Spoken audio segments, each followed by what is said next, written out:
दोस्त मैं Ritesh sir from are के रिसर्च सेंटर। और इसके पिछले वाले वीडियो में हम लोग ऑप्टिक्स स्टार्ट किया था, तो ऑप्टिक्स का ये दूसरा वीडियो है। और मैं आपको बताना चाहूँगा दोस्त, मैं कोई थ्योरम पढ़ाने नहीं जा रहा हूँ, केवल और केवल जेई मेन और जेई एडवांस में आने वाले प्रॉब्लम को सॉल्व करेंगे।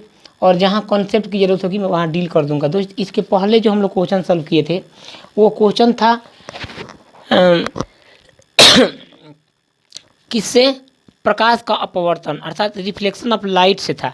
लेकिन आज हम लोग जो क्वेश्चन लिए हैं ये क्वेश्चन है रिफ्लेक्शन ऑफ लाइट, रिफ्लेक्शन अर्थात प्रकाश का अपवर्तन से लिया गया है। ठीक है, तो सबसे पहले मैं चर्चा कर देता हूँ प्रकाश का अपवर्तन के बारे में। दोस्त सवाल बोल रहा है the angle of minimum deviation of a glass prism. एक ग्लास प्रिज्म है दोस्त, इस प्रकार से ये ग्लास प्रिज्म है, समझना बहुत प्यार से समझा रहा हूँ। इसका एंगल ऑफ इसका प्रिज्म कोण क्या है, एंगल ऑफ प्रिज्म ए है, लेकिन मिनिमम डेविएशन बोला है दोस्त। तो प्रकाश की किरण यहाँ से आएगी, इसमें मुड़ेगी और फिर यहाँ से क्या हो जाएगी, विचलित हो जाएगी। तो इस केस में ये डेल्टा एम होगा। क्या होगा दोस्त, डेल्टा एम। आप जानते हो प्रकाश की किरण कहाँ से जा रही है, विरल माध्यम से जा रही है और सघन माध्यम में प्रवेश कर रही है। उस केस में क्या होता है कि प्रकाश की किरण उस सघन माध्यम में अपवर्तित होती है। कहने का मतलब ये दोस्त कि सपोज आखिर मैं इसका प्रैक्टिकल एग्जाम्पल क्या ले सकता हूँ। जैसे मान लीजिए कि एक टीचर आपको समझा रहा है एक टीचर आपको कोई सब्जेक्ट समझा रहा है दोस्त, मानता हूँ कि फिजिक्स समझा रहा है, तो क्या आप एक बार में सभी चीज़ों को याद कर पाते हैं? अगर एक बार में आप सभी चीज़ों को याद कर पाते हैं तो ये पॉसिबल नहीं है। अगर याद करने के बाद भी आपको कुछ समय बाद कुछ बातें क्या हो जाती है, भूल हो जाती है। तो कहने का मतलब है दोस्त कि कुछ बातें आपके अंदर क्या हो गई, कुछ बातें बाहरी माध्यम से, यानी टीचर ने आपको पढ़ाया लेकिन आपके अंदर वो नॉलेज गया, तो कुछ दिनों के बाद आप क्या हो गए, उसको भूल गए, फॉरगेट कर गए, तो आपके अंदर वो नॉलेज क्या हो गई, अपवर्तित हो गई। ठीक उसी प्रकार से ये प्रकाश की किरण यहाँ से गई, इसमें क्या हुई, विरल सघन माध्यम में आई और अपवर्तित होकर के यहाँ से क्या हो गई, विचलित हो गई। ये क्या होगा दोस्त, विचलन कोण। दूसरी बात यह कि विचलन कोण न्यूनतम कब होगा, जब प्रिज्म क्या हो जाएगा, काफ़ी पतला हो जाएगा, काफ़ी पतला, एकदम पतला होगा। इस केस में डेल्टा एम सीधे आएगी, इस प्रकार से चली जाएगी। कहने का मतलब इस केस में डेल्टा एम बराबर हो जाएगा प्रिज्म के कोण के क्या हो जाएगा, बराबर हो जाएगा। तो मुझे चाहिए क्या, what is the angle of prism. आप जानते हो एन बराबर क्या होता है, साइन ए प्लस डेल्टा एम बटे 2 बटे साइन ए बटे 2। एन का मान √3 और साइन ए डेल्टा एम क्या हो गया, ए के बराबर हो गया। तो ये क्या हो जाएगा, साइन 2a/2। तो ये हो जाएगा दोस्त साइन ए, और साइन ए का जो फार्मूला होता है 2 sine a/2 into cos a/2 by sine a/2। ये वैल्यू कट गया। आप जानते हो यहाँ से मेरा निकल का आएगा √3/2 बराबर कॉस a/2। √3/2 मतलब किसका मान, 30 डिग्री का मान है।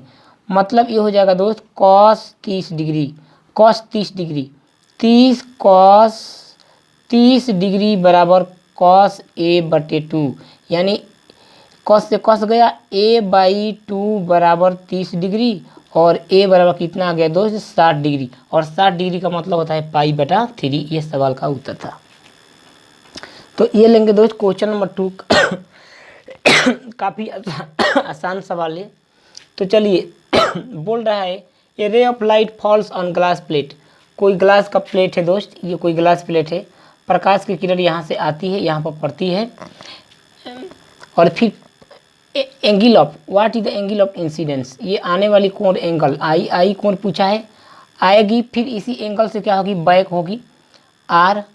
तो दोस्त आपसे ये बोला है the angle between the reflected and reflected ray is 90 degree. दोस्त ये क्या है, आई है, ये क्या है मेरा, ये 90 डिग्री है। ये 90, अगर ये एंगल 90 डिग्री बन रहा है, ये एंगल क्या है 90 डिग्री, तो आप जानते हो अगर ये एंगल 90 डिग्री है तो ऑटोमेटिकली ये आर जो होगा 90 माइनस आई हो जाएगा। अरे बोल दो हाँ। ये इसके और इसके बीच का जो एंगल है 90 डिग्री है दोस्त, कितना है 90 डिग्री है। तो मेरा आर ऑटोमेटिक क्या हो जाएगा, 90 माइनस आई हो जाएगा।